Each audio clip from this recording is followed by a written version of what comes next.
Welcome to another captivating episode of Theology for Life. I'm your host, Dave, and today we are diving deep into the thought-provoking realm of theology as we unpack the intriguing topic of the 5 points of Calvinism, also known as the doctrines of grace.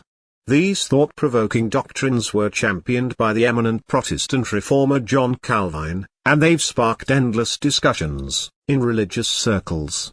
We're exploring the first letter of the acronym TULIP, which stands for total depravity.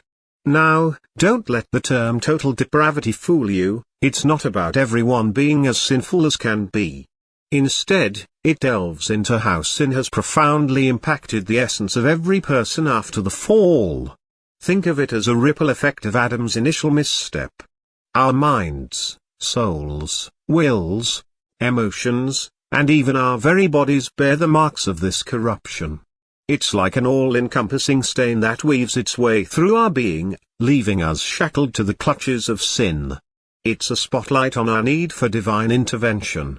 We'll be delving into the scriptural tapestry that underpins this doctrine, revealing how it paints a portrait of human nature entangled in a struggle between our inherent brokenness and the hope of divine restoration.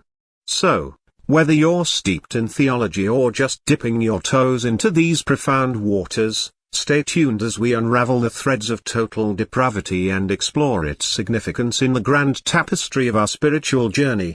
Get ready for an enlightening exploration that might just challenge your perspective and leave you pondering the depths of human nature. Let's begin this enlightening journey.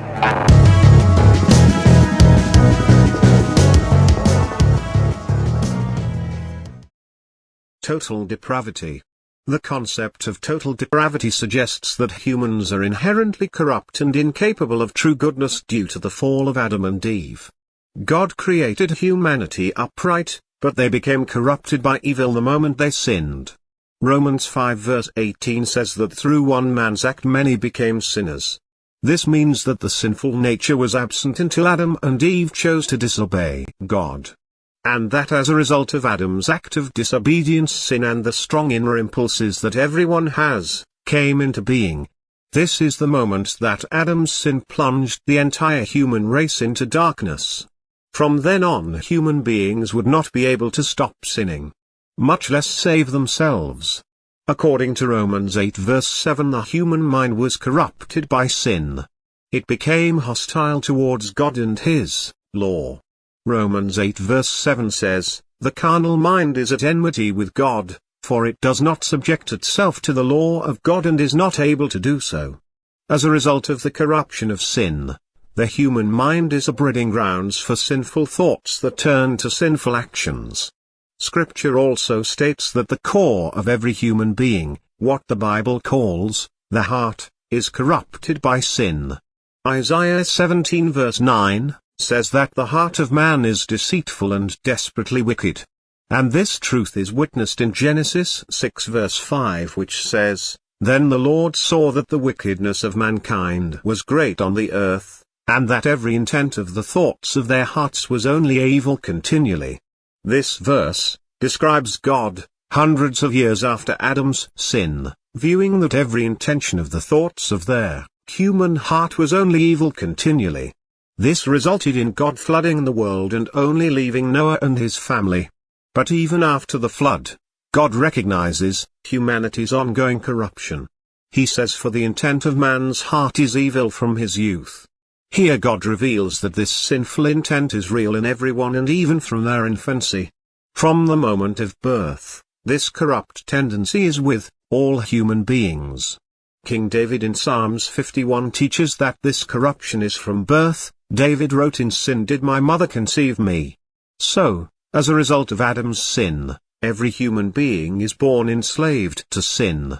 But not only did this corruption affect our minds and hearts, but as a result our wills. Scripture teaches that every human being is a slave of sin and therefore is unable to do certain things: 1. To stop sinning. 2. To reverse the effect of Adam's sin. Essentially unable to save themselves. And 3. Unable to desire to come to God. It is this last point that has raised some controversy, but nonetheless it is what Scripture teaches. In Ephesians 2 verses 1 through 3, the Apostle Paul describes the dreaded condition of humanity.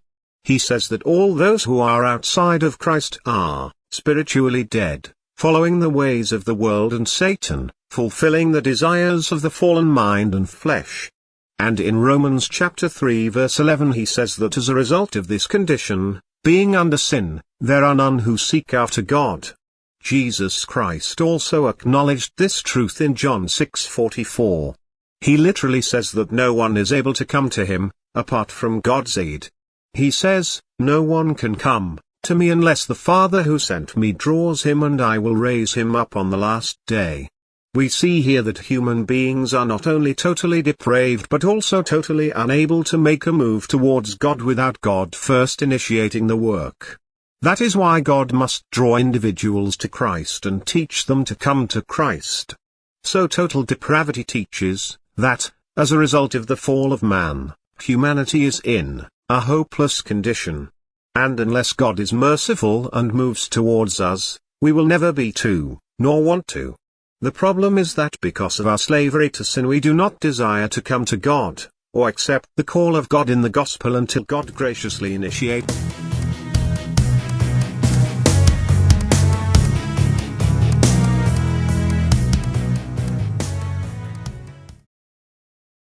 Three points in conclusion. 1. Inherent corruption and incapacity for goodness.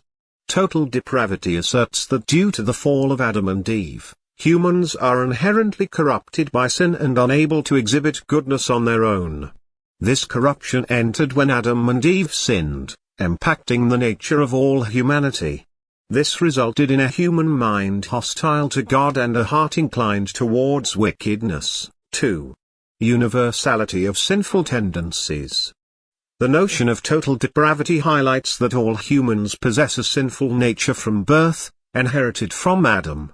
This is evident in scriptures like Genesis 6-5, where God saw pervasive evil in human thoughts and intents.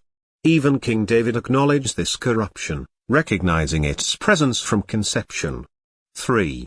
Dependence on divine intervention. Total depravity emphasizes the inability of humans to overcome this corruption, turn towards God, or seek salvation without God's intervention. Scriptures point out that without divine drawing, individuals remain spiritually dead, unable to come to Christ. Only through God's initiative can humans respond to the call of the gospel and find salvation. In essence, total depravity underscores the grim condition of humanity's fallen nature, highlighting the necessity of divine mercy and intervention for redemption. And that leads us to the end of our show. Thank you for joining us today on Theology for Life. Next time we will discuss the second letter in the acrostic TULIP. As always, please like and subscribe. Until next time, signing off.